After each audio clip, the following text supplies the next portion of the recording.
¿Qué tal? Estábamos ahí hablando y no se estaba escuchando, pero ya quedó todo listo.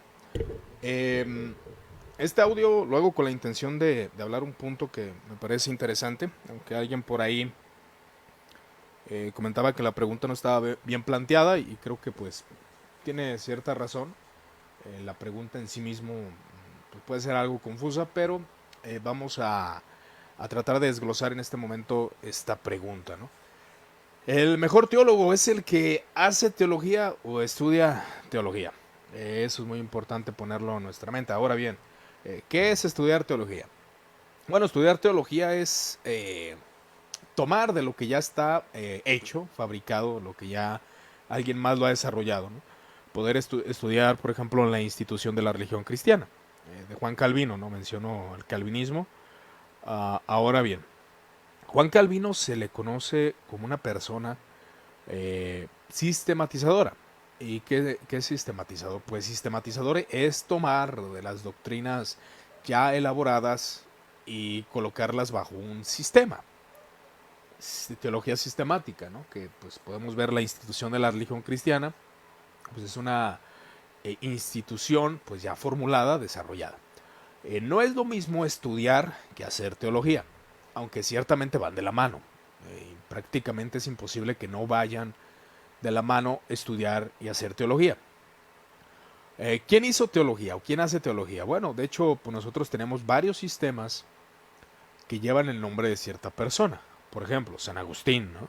Tenemos a los tomistas, tenemos a los husitas, tenemos a los de Wycliffe, ¿verdad? Los seguidores de Wycliffe. Todos estos personajes hicieron teología. Pero ¿qué significa hacer teología? Hacer teología es tomar de lo que ya está y comenzar a desarrollar un pensamiento con base a lo que conoces. San Agustín, con base a lo que conocía, comenzó a desarrollar teología. Comenzó a entender ciertos conceptos teológicos y a desarrollarlos. Eso es muy importante. Eso es lo que San Agustín hizo. Eh, Empieza a desarrollar el principio, la guerra, los conceptos de la guerra. Ahora, esto no significa que la teología que lleva cierto nombre hayan sido los primeros autores o hayan sido como los que tienen derechos de autor, ¿no? No, realmente hay gente que no es muy conocida y hizo teología, pero como no es conocida, como no es famosa, pues no lleva su nombre, no lleva su estandarte. Pero hacer teología lleva más. Al hacer teología te lleva a crear conceptos.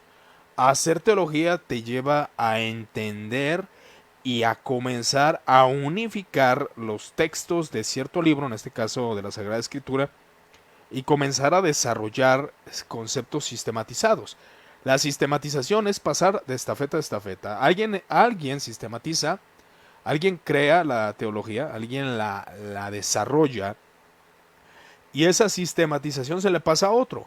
El que estudia teología obviamente va a ser la persona que toma esa teología y no desarrolla, sino que la pasa tal cual. Pero no es el caso de todos los teólogos. Por ejemplo, voy a poner un ejemplo muy básico y a lo mejor un poco burdo. Tenemos a Juan Calvino. Juan Calvino en su teología pues desarrolla ciertos conceptos aún de la imagen de Dios en el hombre, que el hombre tiene cierta luz de la naturaleza, tiene cierto concepto de religión y en otros conceptos pues comienza a decir que el hombre pues es miserable, el hombre no tiene absolutamente nada bueno en sí mismo. Entonces llega el neocalvinismo, que es el calvinismo de Abraham Kuyper, y Abraham Kuyper al ver, lo cuento de una manera muy sencilla, al ver la realidad de que hay gente no cristiana que tiene cierta capacidad moral de actuar correctamente, esa persona, él la ve y dice, bueno, yo creo en la depravación total, pero yo veo en esta persona, yo veo en este ser humano, que tiene virtudes que hasta ciertos cristianos no tienen.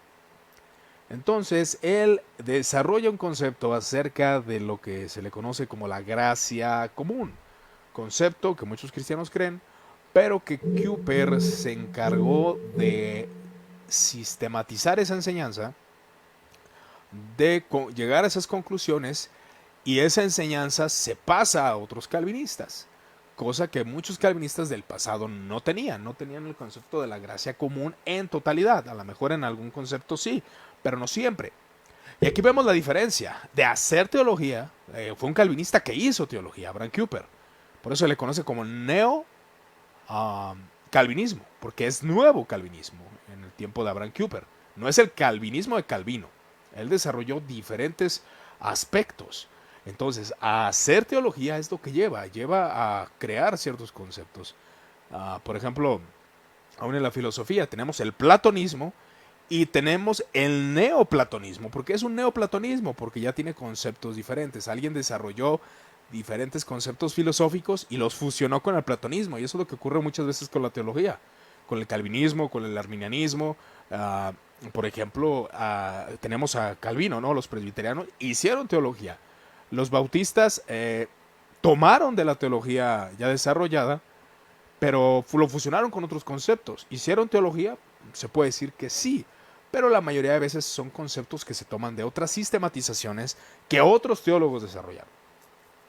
Entonces, en el ejemplo de nosotros como creyentes, ¿cuál es el ejemplo que la mayoría de los creyentes tenemos? Bueno, estudiamos libros, pero no hacemos teología. Nos quedamos en el concepto que estudiamos, pero no desarrollamos una nueva propuesta. Que bueno, la novedad comúnmente es acusada como herejía.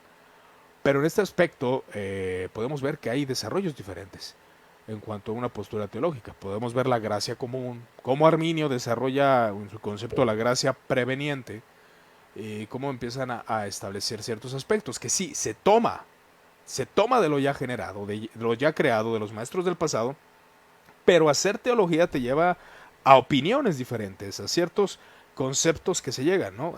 Por ejemplo, tenemos en tiempo moderno a N.T. Wright, por ejemplo, que toma diferentes fuentes y crea y genera teología que difiere mucho de la teología establecida. Ahora, Martín Lutero en su tiempo, por ejemplo, tenemos el concepto de un santo que dijo que fuera de la iglesia católica no hay salvación. Ahora, si lo vemos desde una perspectiva real, nos podemos dar cuenta que fuera de la iglesia no hay salvación, y es verdad. Fuera del cuerpo de Cristo, fuera de creer en Jesús, fuera de las doctrinas básicas del cristianismo, no hay salvación, no se puede encontrar la salvación, que es Jesús. Y la iglesia ahí está, permanece. Pero cuando ese concepto se empieza a llevar a otro nivel y a creer que la iglesia como institución, la iglesia como liturgia, la iglesia como ciertas ordenanzas, podemos entender que la iglesia es más que eso. Pero si se establecen esos puntos, que hasta cierto aspecto, pues puede decir, fuera de la iglesia no hay salvación, si es verdad, pero fuera de ciertas prácticas sí la hay, no de la iglesia, fuera de las ciertas prácticas o ciertas tradiciones sí hay salvación. Pero en ese concepto, cuando se llevó al máximo, al creer que fuera del templo, fuera de la iglesia, fuera de lo que es la organización, no hay salvación, ahí ya se cayó en el error. Pero alguien se encarga de hacer teología, que fueron aquellos famosos reformadores, Martín Lutero, que hizo teología, y llevó al pensamiento de la gente a entender que sin mediador, en el sentido de la iglesia o de un sacerdote, podía un ser humano acercarse a Cristo por medio de la fe, tener una relación personal sin limitaciones, aunque esa palabra relación personal está muy trillada, pero era la realidad. Ahí se había desarrollado, hecho teología. La teología establecida era por medio de la iglesia. Y aunque es una verdad, cabe mencionar que es una verdad que por medio de la iglesia, porque la iglesia predica, porque la iglesia pregona, porque el Espíritu Santo actúa por medio de la iglesia, es verdad. Es una realidad. Fuera de la iglesia de Cristo no hay salvación. Fuera del medio que es la iglesia, que predica a Cristo, no hay salvación. Si la iglesia, que es el brazo, que es el cuerpo de Cristo, obviamente no hay salvación. Pero el problema era de que había gente que en realidad creía en Jesús, pero se le imponía ciertas prácticas para creer que por medio de esas prácticas se podían acercar a Cristo. Ese era el problema.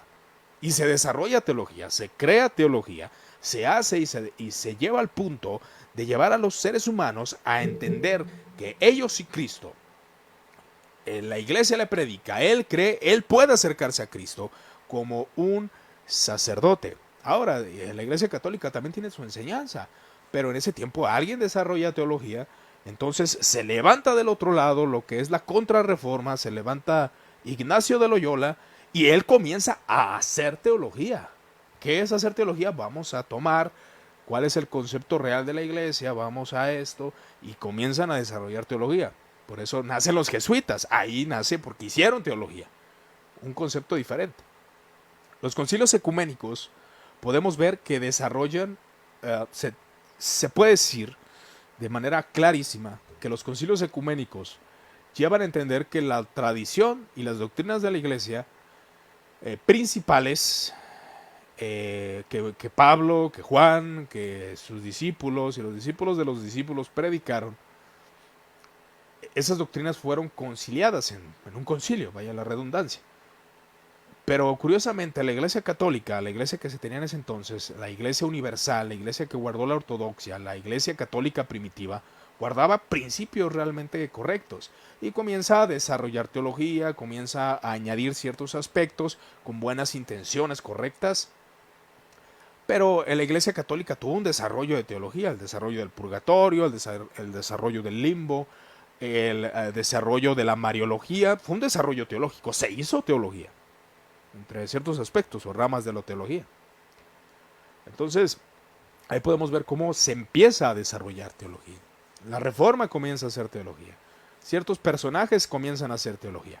Toman de lo que ya tienen estudiado, pero comienzan a hacer teología con base a la experiencia, con base a la realidad cultural que están viviendo, con base a las escrituras y se comienza a desarrollar teología. Por eso cuando nace esto de la teología de la liberación, que por ahí es un tema que estaremos hablando tal vez tiempo después, la teología de la liberación nos menciona muchos aspectos, cómo comienza gente a hacer teología y a ver desde una perspectiva, desde una perspectiva intentando establecer el reino de los cielos, pero en cuanto a obrar y ayudar a los pobres y otros detalles que se comienza a desarrollar. Entonces, en la encuesta, el mejor teólogo, ¿a qué nos referimos con mejor teólogo? Bueno, un mejor teólogo, por ahí alguien decía, y tiene toda la razón, indiscutiblemente el mejor teólogo es el que estudia, tiene una mente brillante, es alguien que le podemos aprender mucho y que tiene una vida moral. Eso yo creo que es lo más impactante que podemos ver en un teólogo. Pero eso es de cajón. Ahora, que hay buenos teólogos con malas vidas, sí las hay. De hecho, hay gente muy estudiosa, gente muy elocuente, que no tienen una vida práctica cristiana y pues, la verdad son buenos en la práctica teológica, en el estudio teológico. Es como un futbolista puede ser bueno y de hecho un futbolista bueno con vida moral pues se gana el corazón de la gente. Pero un futbolista bueno con inmoralidad pues sigue siendo un buen futbolista, pero pues comienza a tener cierto rechazo. Entonces así pasa. Bueno, esto no es una invitación, obviamente, al contrario, el teólogo cristiano está obligado a vivir bajo la vida moral del cristianismo, lo que enseña el cristianismo. Todos como creyentes fallamos, pero es una obligación levantarnos y proseguir. Entonces, lo que yo creo rotundamente, de hecho es el 58% de la encuesta, es que el que hace teología, el que desarrolla teología, el que toma de lo estudiado y comienza a hacer teología, pues han sido los mejores teólogos. N.T. Wright, menciono, es un teólogo rechazado por muchos y por otros pues se le reconoce que hace teología, ¿no? A Karl Barth, que también es muy rechazado por muchos aspectos que podemos ver por ahí. Podemos considerar algunos puntos de vista acerca de estos teólogos que Martín Lutero se le reconoce mucho más que Calvino. mucho más que Calvino. ¿Por qué? Porque Calvino, vuelvo a mencionar, sí hizo teología y es reconocido como alguien que implementó una especie de protocapitalismo y desarrolló teología, claro que sí, pero él fue más sistematizador, o sea, tomó de lo ya generado. Pero Martín Lutero se encargó de hacer teología, un buen teólogo. Entonces, aquí es donde ya vemos ciertos puntos de vista. Aquí dice Jesús, González, el buen Jesús, el buen administrador ahí de la página Teología Filosófica, que estaremos haciendo un vivo por ahí de lo que es Pablo y Juan, el pensamiento de Pablo y Juan. Menciona la teodicea, que la teodicea precisamente es una rama de la filosofía cuyo objetivo es demostrar racional la existencia de Dios mediante razonamientos, vaya la redundancia, así como la descripción análoga de la naturaleza humana y atributos.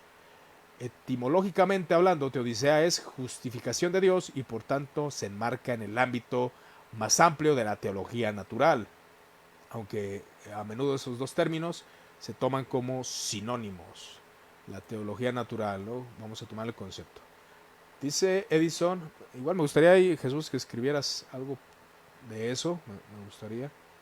Dice Edison Torres, la teología es una ciencia, conocimiento, totalmente de acuerdo, y como tal hay que estudiarla. No se puede hacer teología sin un buen estudio de teología, definitivamente. Y bueno, sí se puede. Sí se puede hacer teología sin conocimiento, porque la mayoría de gente, y nos ha tocado conocer personas, no porque seamos personas de amplio conocimiento, pero hay gente que predica, que enseña, no tiene un conocimiento teológico, pero hace teología, pero su teología es muy raquítica. Es mala, mala teología. ¿Por qué? Porque no tiene un pensamiento profundo, porque no tiene algo, no pueden proyectar o comunicar su teología correctamente. Entonces son detalles que podemos analizar en cuanto a esos conceptos. Paul Tillich menciona al buen Jesús. Este fue un filósofo protestante junto con Barth. Es uno de los teólogos protestantes más influyentes del siglo XX. Por ejemplo, Paul Tillich es un ejemplo de alguien que hizo teología. Ahora, que son herejes, bueno, tendremos que analizarlo, ¿no? Algunos de ellos son considerados heterodoxos, pero la realidad es que los teólogos más trascendentales en cuanto a fama, cabe mencionar en cuanto a fama, que no lo es todo, la fama y el reconocimiento no lo es todo. Vuelvo a mencionar que hay teólogos buenos que se quedaron en el anonimato, pero sí, de hecho, Paul Tillich es un ejemplo de un teólogo que hizo teología y sí, son los más reconocidos. Realmente son los más reconocidos los que hacen. ¿Por qué? Porque tiene un saborcito de la novedad y muchos aspectos. Martín Lutero, pues también en su tiempo tuvo un aspecto de novedad a lo que la gente estaba acostumbrada. Pero curiosamente, pues todos apelan a que no es novedad, que todo está pegado a lo que los primeros creyentes enseñaron. Dice, de hecho, la teodicea también es llamada teología filosófica. Excelente nombre, teología filosófica. Es lo mismo que la filosofía. Puedes leer filosofía, pero hacer filosofía es diferente. Sí, de hecho, estaba escuchando un audio por ahí de un exponente acerca de la filosofía. No es lo mismo repetir, y ahí es donde está el énfasis. Estudiar teología es bueno, pues vas a estudiar lo que otros ya dijeron. Pero hacer teología es desarrollar la teología, vuelvo a mencionar. Ya mencioné el ejemplo de Brad Cooper, que él desarrolla teología. Él es calvinista, o él era calvinista, y desarrolla teología. Y comienza a sistematizar la gracia común, ¿no? Por un ejemplo bastante burdo. O pequeño, por así decirlo. Un ejemplo muy pequeño, pero es un ejemplo real, ¿no? De lo que se puede hacer con una posición teológica y desarrollarla. Ahora, nosotros podemos hacer teología, de algún aspecto sí, llegar a ciertas opiniones y ciertas conclusiones no fuera de la ortodoxia cristiana. Ese siempre va a ser el margen de la doctrina cristiana. Hay una ortodoxia cristiana, en la cual no debemos de transgredir y separarnos de ella. No, debemos de quedarnos bajo el margen de la teología cristiana, ¿no? de la ortodoxia, acerca de los principios de la cristología, de la salvación del cuerpo, del alma, de conceptos totalmente bíblicos o lo que entendemos por bíblico, ¿no? Porque siempre hay eso, ¿no? Hay ideas diferentes en cuanto a la teología y es normal, es bastante normal. Pero el principio de la encuesta era ese. El mejor teólogo, pues el mejor teólogo es el que hace, el que estudia y el que hace. El que estudia, pues puede ser alguien bueno y repetir. Y es lo que la mayoría de los creyentes hacemos, ¿no? Estudiamos y repetimos, pero no generamos, no desarrollamos teología.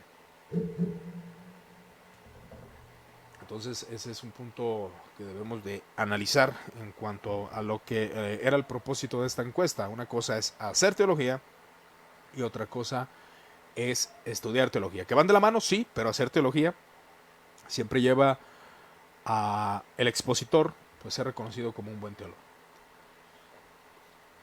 Y dice Jesús González, puedes hacer teología, pero si necesitáramos conocer dónde queda el límite.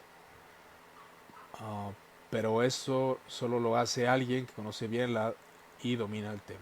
Sí, de hecho, hay límites. Hay límites, ¿no? O sea, alguien que hace teología y comienza a decir que Jesús es un ángel, que Jesús fue creado, y eso fue lo que hizo Arrio, ¿no? Él hizo teología, pero ya se separó de las verdades básicas y fundamentales del cristianismo. Hay verdades fundamentales acerca de la fe cristiana, que si se caen o si quieren derrumbar eso, pues ya no se llama cristianismo, ya es otra clase de teología. Y sí, hizo teología, pero pues se lo lleva a la herejía. Ahí es donde ya se corre el peligro. Todos hicieron teología. Los gnósticos hicieron teología. Los maniqueos hicieron teología. Los socinianos hicieron teología. Los modalistas hicieron teología. Los sabelianos hicieron teología. Todos ellos hicieron teología, pero los llevó a la herejía. Y eso fue una rima, un verso sin esfuerzo.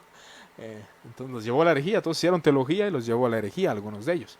Pero hay cosas que no caen en la herejía, ¿no?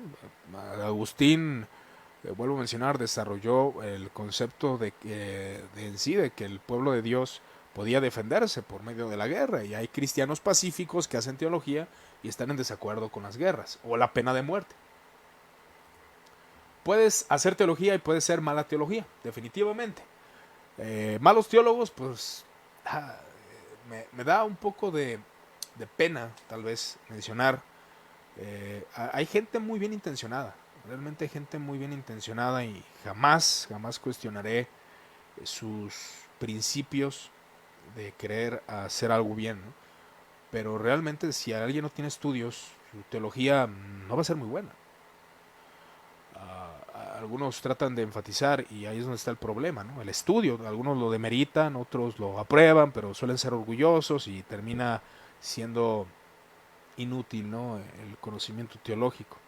Pero creo que tanto la humildad como el estudio teológico pues deben de ir de la mano y eso es un buen aporte hacia los creyentes y hacia la iglesia de Cristo. O sea, siempre es bueno leer un buen libro de teología. Nos lleva a entender más a Dios, a amar más a Dios, entre otros detalles. Muy cierto lo que dices, y eso se debe al mal estudio de la teología. Sí, hay mal estudio, y hay gente que no estudia a otras fuentes. Y al no estudiar otras fuentes, pues no se abre tu campo teológico. Y al no abrir otro campo teológico, pues obviamente caes en lo absurdo. Hay malos teólogos, hay buenos teólogos, pero herejes, porque son gente hasta ciertamente capaz, ¿no? Por algo Arrio tuvo su auge en el tiempo, aún con los emperadores, con Constancio y ellos que comenzaron a abrazar el arrianismo porque pues era elocuente y aún tenía una buena vida moral. Cabe enfatizar que eso se dice de Arrio, ¿eh? Pero ¿cómo detectar lo que es herejía? ¿Cuál es el marco el cual nos debe ayudar a detectar lo herético? Bueno, hay un marco, yo siempre seguiré insistiendo que son los primeros concilios ecuménicos. Fuera de ese marco, ya, podemos caer rotundamente en la herejía. Fuera del credo niceno, hay herejía. Mal conocimiento de Dios, definitivamente, le contesta Edison Torres a Jesús González. Lo que dice, muy cierto lo que dices, lo dice precisamente Edison a Jesús González también. Entonces ahí es donde vamos a enfatizar este punto y esta era la conclusión a la que llegamos a la pregunta de esta encuesta. Y sí, precisamente la mayoría votó en hacer teología, el que hace teología. Desconozco por qué la mayoría votó en estudiar teología. Me gustaría conocer sus razones, pero bueno, tienen su porqué.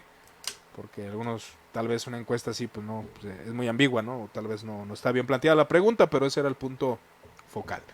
Les agradezco su atención. Si no hay algún otro comentario, me despido. Que tengan una excelente noche y que Dios los siga bendiciendo.